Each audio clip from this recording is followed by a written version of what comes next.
Alright guys, Bitcoin flying to 20k.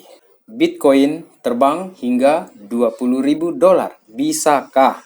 Jika beberapa hal ini akan terjadi teman-teman dalam minggu ini atau beberapa minggu ke depan, maka Bitcoin ini bisa dengan mudah mencapai $20.000 teman-teman. Dan perihal seperti apa yang harus dipenuhi agar Bitcoin bisa sampai menembus $20.000 teman-teman? Untuk itu, let's dive in my friend. Welcome back everybody to Black Cuan. Terima kasih telah mengupdate berita kripto dari channel ini ya. Bagi yang pertama hadir, silakan menekan tombol like di video ini, kemudian subscribe channel ini, dan jangan lupa membunyikan loncengnya teman-teman. Terima kasih.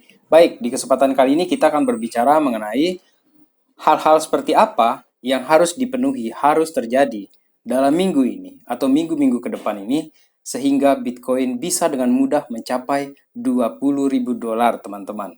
Tetapi tidak hanya itu saja yang kita bahas kali ini ya. Ada mengenai altcoins di sini yakni Cardano dan XRP teman-teman. Dan yang pertama kita akan lihat sekarang ini ya. Ini benar-benar awal minggu yang cukup menyenangkan buat saya ya. Kita excited banget di sini karena Bitcoin akhirnya menembus level $17.000-nya teman-teman. Ini terjadi setelah berminggu-minggu ya. Dan hari ini Bitcoin membuat tiang listrik di sini teman-teman. Ethereum juga bagus. Kemudian BNB juga bagus sekali di sini. Sebenarnya saya tunggu murah nih BNB tapi tidak mau turun-turun ini.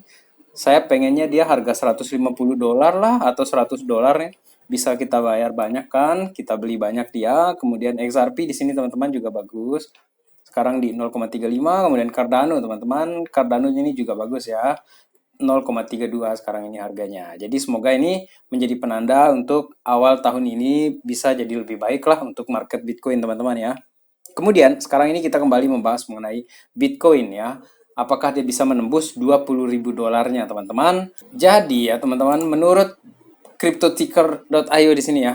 Jadi untuk Bitcoin price can reach 20,000 easily if this happen. Jadi jika beberapa hal ini terjadi, dia bisa. Dan saya to the point saja di sini ya, karena kalau dari kontennya di sini kan mengenai apa itu Bitcoin, oke lah banyak lah di sini. Saya kira teman-teman sudah tahu semua itu. Kemudian di sini saya ingin menggarisbawahi ya, Bitcoin price prediction 2023. Can Bitcoin reach 20,000 soon? Bisa. Menurut dia di sini ya, bisa.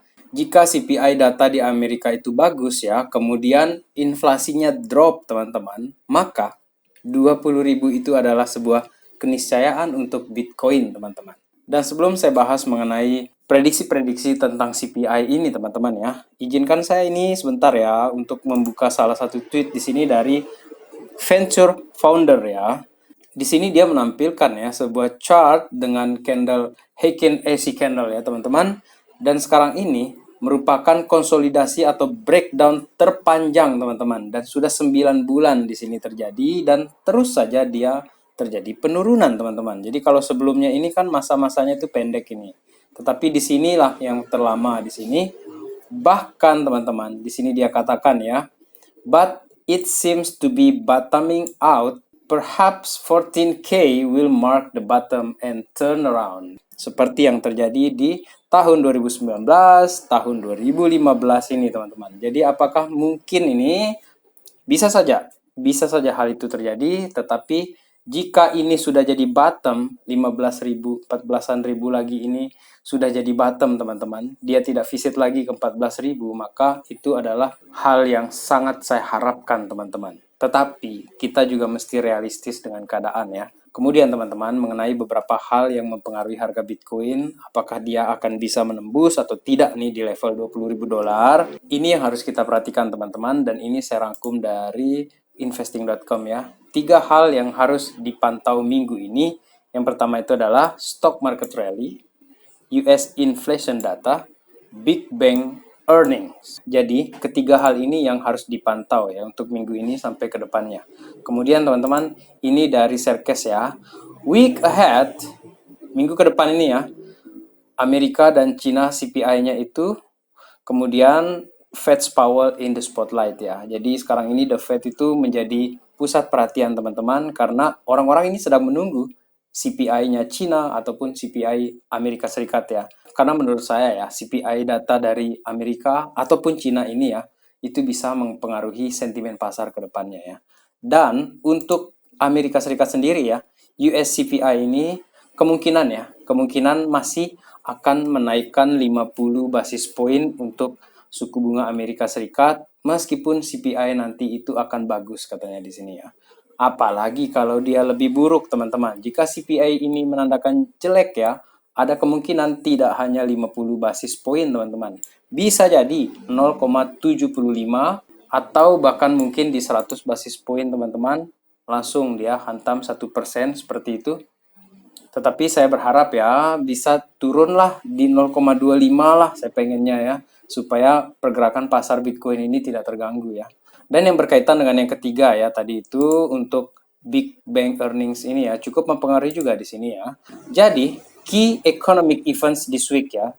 Udah saya ulang-ulang lagi nih sebenarnya. Tadi itu inflasi data, kemudian India quarter 3 earnings ya, Q3 earnings, kemudian US Bank Q4 result and more. Tetapi saya fokus di sini mengenai hasil ataupun laporan dari bank di kuartal keempat tahun kemarin teman-teman di Desember itu ya, dan itu akan keluar di minggu ini atau enggak minggu depan ya. Sementara untuk CPI itu akan keluar nanti di sekitar ini nih, sekitar tanggal 12 Januari teman-teman. Sehingga menurut saya ya, kalau keadaan ini bagus ke depannya, CPI ini bagus ke depannya, inflasi akhirnya turun teman-teman, maka Bitcoin itu seperti yang saya katakan di awal tadi bisa 20.000 dolar teman-teman. Kemudian sekarang ini kita lihat di sini ya. Ini adalah chart untuk Bitcoin, ini rangkuman dari 2018 ya teman-teman ya sampai 2023 ini. Dan kalau teman-teman lihat di sini ya, di tahun 2020 ini disinilah terjadi halving. Dan startingnya itu dari sini nih, dari Juni 2020 ini sudah gerak ya. Tetapi teman-teman, disinilah orang-orang yang DCA, orang-orang yang diamond hand, orang-orang yang sabar di sini ya. Ketika dia membeli di harga bawah seperti ini teman-teman, dia sabar, dia menjualnya itu mulai dari kenaikan-kenaikan seperti ini ya. Kalau untuk di harga puncak seperti ini di dua puncak ini sedikit sekali yang bisa jual di sini teman-teman. Dan dari chart atau riwayat seperti ini teman-teman, kita bisa memproyeksikan ke depan akan seperti apa. Dan untuk lebih detailnya di sini ya, ini saya ambil dari trader tardigrade teman-teman ya. Jadi untuk sekarang ini kita menuju halving ini. Jadi fokusnya di sini adalah membicarakan tentang halving ya. Jadi chart ini menampilkan seperti itu di tahun 2016 ini. 2016, 2017 ya. Halving itu dari 2015 itu menuju ke halving itu ada 73 bars. Dan ini adalah candle mingguan teman-teman, 1 week. Kemudian dari posisi yang sama pada tahun 2019 teman-teman, sampai halving di 2020, itu juga 73 bars. Dan yang terjadi di dua halving sebelumnya, sebelum halving maksudnya, pre-halving ya, itu 73 minggu itu menciptakan ini nih, triangle teman-teman. Dan di sini juga terjadi triangle ketika sisa candle menuju halving itu 73 bars, 73 candle lah. Seperti itu. Dan inilah yang terjadi. Dan kita sekarang ini, teman-teman, kita sekarang ini di posisi ini. Apakah ini bottomnya nih seperti yang terjadi di dua halving sebelumnya? Kemudian di tahun 2023 ini kita akan lihat harga di kisaran ya mungkin 40-an ribu atau 30-an ribu. Setelah itu dia turun lagi ke 30-an ribu. Baru setelah itu boom, bull run jalan teman-teman. Menurut saya ini bisa terjadi dan menurut saya juga sejarah ini kadang-kadang bolehlah dijadikan acuan. Kemungkinan dengan makroekonomi sekarang ini saya cukup puas ya. Seandainya di tahun 2023 ini Bitcoin itu bisa tembus sampai 30-an ribu aja deh. Kalau di sini digambarkan sampai sekitar 40-an ribu dolar ya. Di atas 45 ribu malah di sini ya. Kemudian setelah itu dibanting lagi atau dia seperti ini nih. Kejadiannya itu di tahun 2015-16 ya. Dia mengikuti dasar segitiga di sini dan akhirnya lanjut bull run teman-teman. Dan sampai halving 2024 teman-teman di sekitar April ya tanggal 24 nanti itu kita akan lihat teman-teman apakah histori ini akan terulang. Dan untuk yang sudah mantap ya, mantap maksudnya berada di ekosistem ini dan betul-betul sudah berinvestasi karena sudah mempelajarinya, semoga tetap kuat teman-teman ya. Kemudian sekarang ini kita beralih ke altcoins. Yang pertama di sini ingin saya bahas itu adalah mengenai Cardano ya.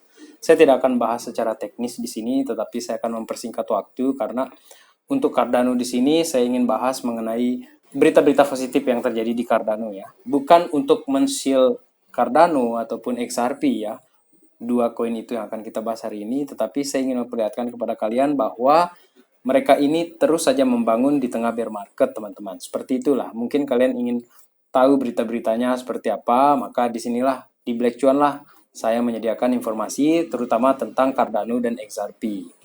Kemudian sekarang ini ada satu info yang menarik di sini. Cardano set course to become the Internet of Blockchain.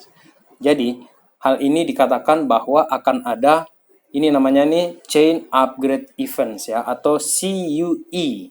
Jadi untuk Cardano ini akan terjadi upgrade dia ini teman-teman, dan dengan upgrade yang terjadi nanti ini maka blockchain tersebut itu ya akan memudahkan komunikasi ya atau interoperable with the other blockchain seperti Bitcoin dan Ethereum. Dan sebelumnya juga ya untuk EVM-nya Ethereum ya, Ethereum Virtual Machine itu juga sudah mulai berintegrasi nih si Cardano teman-teman ya. Kemudian ini info terbaru lagi dari Cardano juga. Charles Hoskinson, new hospital will accept Cardano ADA for payment when it becomes fully operational next month. Bulan depan teman-teman, Charles Hoskinson ini itu akan mulai beroperasi rumah sakit yang dia dirikan itu ya. Dan dia katakan bahwa customer mereka bisa membayar pengobatan, bisa membayar konsultasi kesehatan di rumah sakit tersebut dengan menggunakan ADA teman-teman.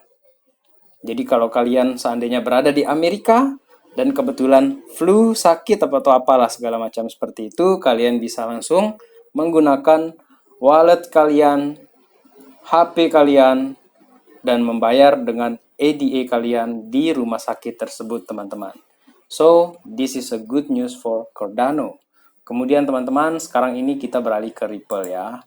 Crowd is bullish on XRP despite SEC saga. Jadi meskipun ini ribet sekali ini SEC ini teman-teman ya, orang-orang itu bullish terhadap XRP teman-teman. Dan itu juga dibuktikan dengan banyaknya akumulasi-akumulasi yang dilakukan oleh investor-investor kelas paus, kelas shark, apalagi retail teman-teman. Banyak sekali.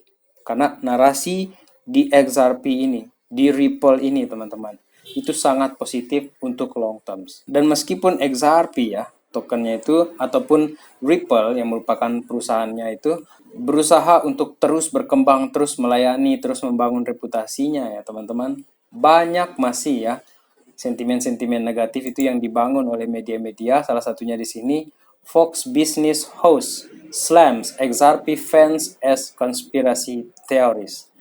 Jadi orang-orang yang hold XRP, orang-orang yang suka men-tweet di Twitter itu teman-teman, dikatakan bahwa mereka itu adalah pengagum konspirasi, pengagum teori konspirasi, dan mereka itu menciptakan teori semau-maunya dia, dan itu yang membuat XRP ini justru kehilangan pamornya di hadapan para investor-investor lain. Itu dikatakan oleh Charles Gasparino ya, yang menyatakan seperti itu, berhentilah kalian melakukan hal-hal seperti itu. Dan ternyata komunitas XRP tidak terima teman-teman. Dan saya juga pernah memposting di salah satu video Black Cuan di mana Elon Musk di sana men-tweet atau di interview ya, di sana dikatakan bahwa teori-teori yang beredar di Twitter itu ternyata 80% kalau tidak 90% itu terbukti benar teman-teman, karena jejak digital itu cepat sekali ya di screenshot, disimpan oleh warganet teman-teman, sehingga nggak bisa bohong.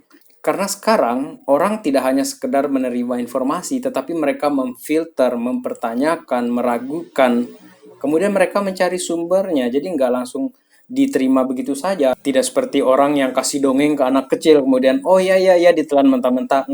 Enggak seperti itu teman-teman. Warga Twitter sekarang itu sudah bagus, sudah hebat, sudah pintar mereka mengolah informasi teman-teman. Meskipun saya tidak pungkiri ada banyak bot di sana, kemudian ada penggiringan opini, saya tahu, tetapi tidak semuanya akan seperti itu. Kemudian terakhir mengenai XRP di sini teman-teman, saya sangat berharap John Eddington ini berhasil mengungkap kebenaran SEC versus Ripple teman-teman.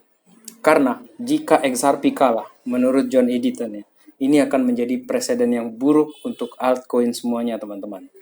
Asli, bayangkan, altcoins yang lain-lain itu kan baru hadir teman-teman. XRP ini sudah lama dia datang teman-teman, 2013. Sementara Cardano saja itu datangnya 2017 teman-teman. Jadi jika yang tuanya saja itu sudah dikatakan sekuritas oleh SEC, lah bagaimana dengan nasib yang lainnya? Tetapi teman-teman, saya yakin kebenaran pasti terungkap. Dan di video selanjutnya saya akan bahas mengenai Gary Gensler dari sudut pandang BitBoy atau Ben Armstrong teman-teman.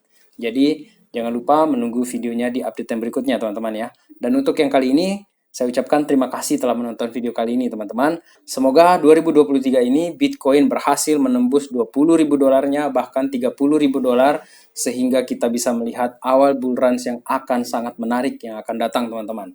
Tetap be strong, jangan FOMO, jangan panik dan lakukan riset kalian secara mandiri. Salam Black Cuan. Peace my friend.